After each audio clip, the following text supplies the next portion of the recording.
Hey everyone! So this week I am actually going to do something that I have been planning on doing since I first started my channel, and that is an empties video. I have been collecting a lot of empty bottles, containers, and that for about 3-4 months now. So I'm just going to show you guys So I'm just going to sort of go through all this stuff lying in front of me and let you guys know whether it's something I would repurchase. Some of it I have repurchased, and some of it definitely would never repurchase again. Some of those ones are mistake items, let's put it that way. So just so you guys know, this is all my own opinion. This is not being sponsored, nothing like that. It is what I personally thought of all these products in front of me. So just like my haul videos, I'm going to start with the makeup products that I have sitting in front of me. First one I have is the foundation stick by Napoleon Perdis. I actually have repurchased this. There is like the tiniest little bit left on the stick, ever so slightly. I kind of gave up on trying to get the last of it out, but this is actually the second one I bought, and I've actually got the third one ready to go. I love this stuff, but it is really expensive. It's about 60-70 Australian dollars, so I don't use it very often, but it's more of a foundation that I wear when I'm going out somewhere fancy, like a wedding or like a really fancy birthday party or something like that. It's not something I wear every day because I can't afford to purchase this constantly. Sometimes I find it can go really patchy really quickly. That's the only issue I have with it. But other than that, quite like it. And the next thing I also have from Napoleon Perdis is an empty one of the Camera Finish Powder Foundation. And I'm actually wearing the new one I have of it now. Yet again, this is the second one I have purchased of this. And as you can see, it is absolutely empty. I ended up breaking up the little bit that was left in it and adding it to my new palette just because I love it so much. Yet again, it is quite on the pricey side. This is yet about $60-70 again. I can never really remember which one's more expensive because I buy them at the same time. But yeah, if you haven't checked this one out, I would recommend purchasing it as a sort of a higher end powder foundation. Not something I wear every day because it is quite expensive. And the last thing I have from Napoleon Perdis is their Autopilot Pre-Foundation Primer. I got given one of these as a sample when I bought my foundation one day, and I have fallen in love with it.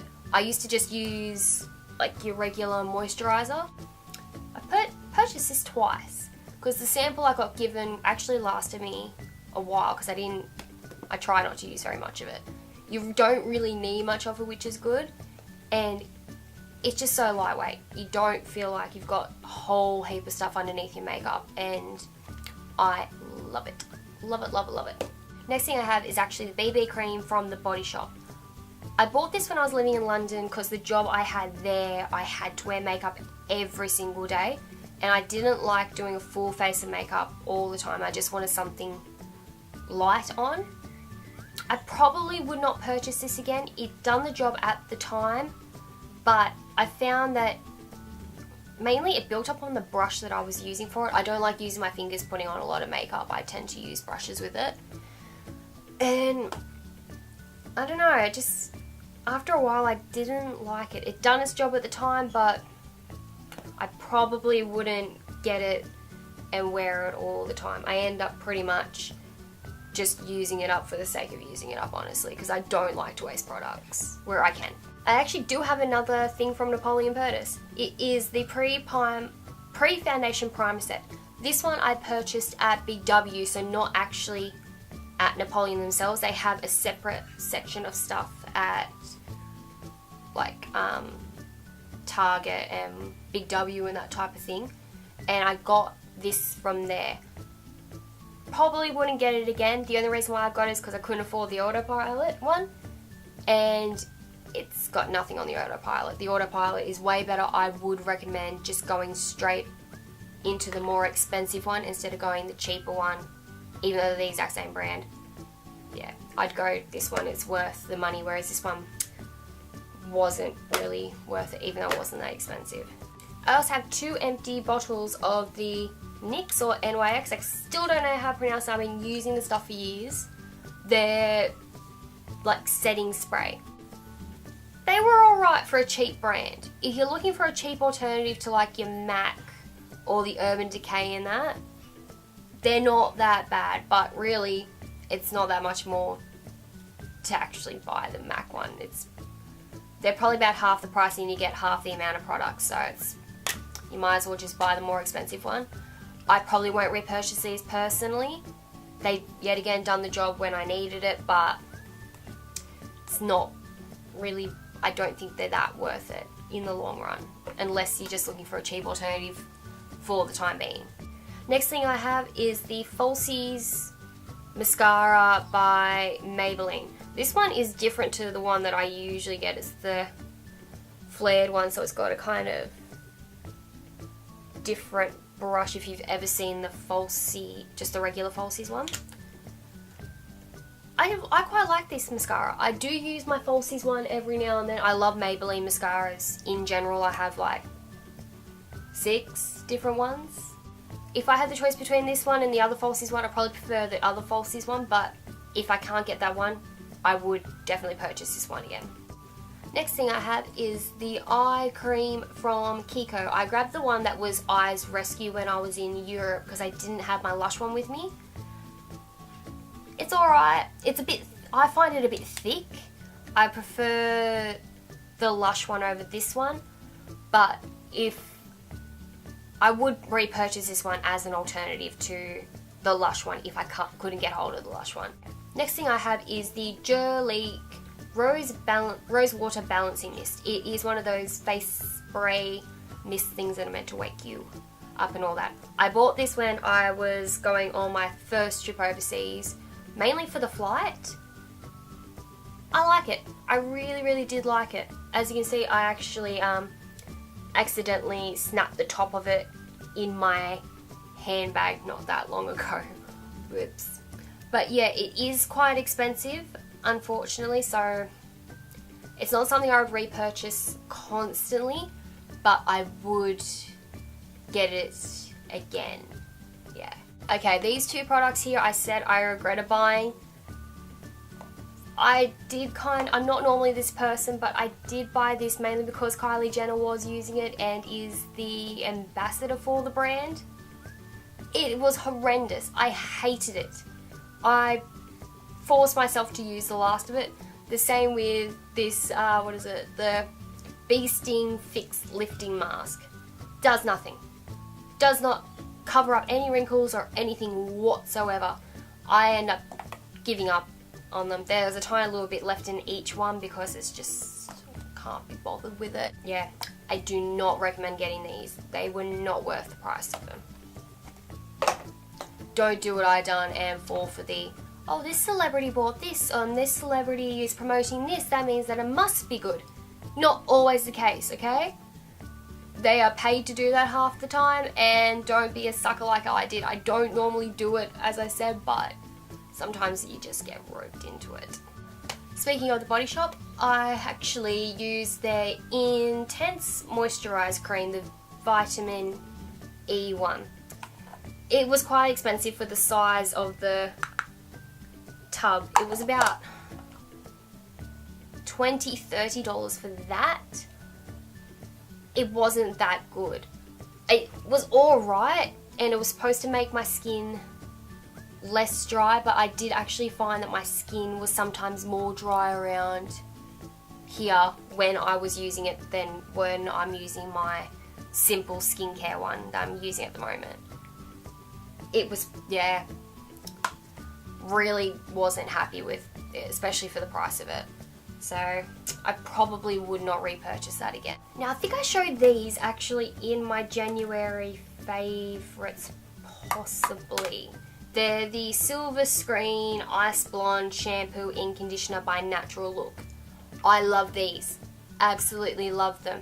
I have bought probably 3 bottles of the stuff since I first started using it, it is pretty much the only blonding shampoo and that I use now. It's the only one I find that works without leaving my hair looking like grey and weird and purple, and yeah. I really like this stuff. Really like it. I don't know where else you can purchase it yet. I will try and find out off my hairdresser if there is a website or something, and I'll leave a link in the description when I find out. But I personally buy this from my hairdressers. Yeah. I thought I'd leave all my Lush products to last because I've got a few of them. I love Lush. Lush is my favourite thing in the world at the moment, anyway. Okay, first thing I have is an empty jar of the Dark Angels face and body cleanser. It's one of those ones that comes in like the little hard rock thing, and you break a little bit off, add some water and like turn it into a paste. I didn't like it when I first started using it, and then I became absolutely obsessed with the stuff. Be careful because it is charcoal.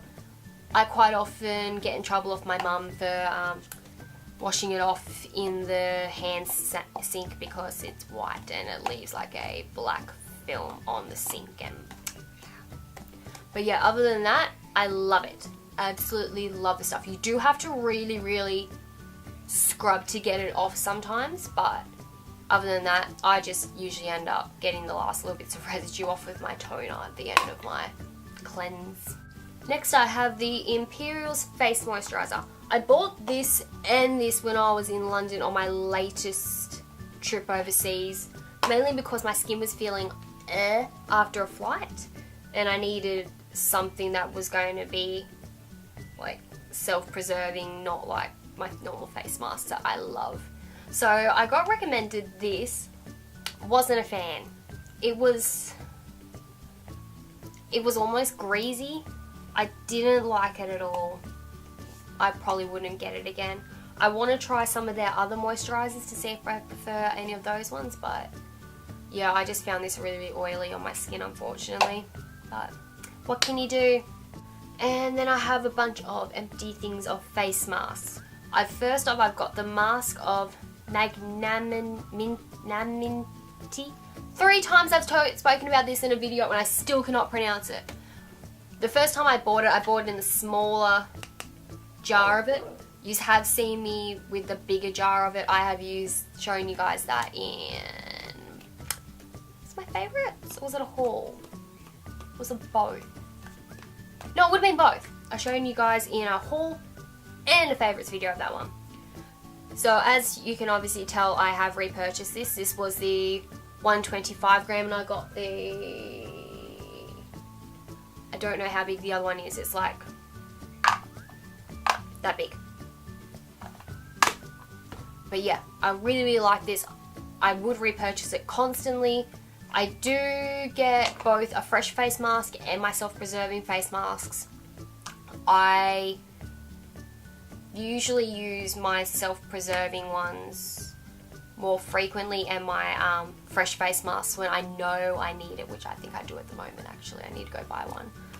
But yeah, I absolutely love this. If you haven't seen or checked out any of their face masks and that, I would recommend it. Okay, and the last 2 things I have, which one of them is actually a stack of 4 because that's how much I love the stuff, are 2 of the fresh face masks from Lush. I have the Brazed Honey, which I have 4 empty pots of, and the Cosmic Warrior.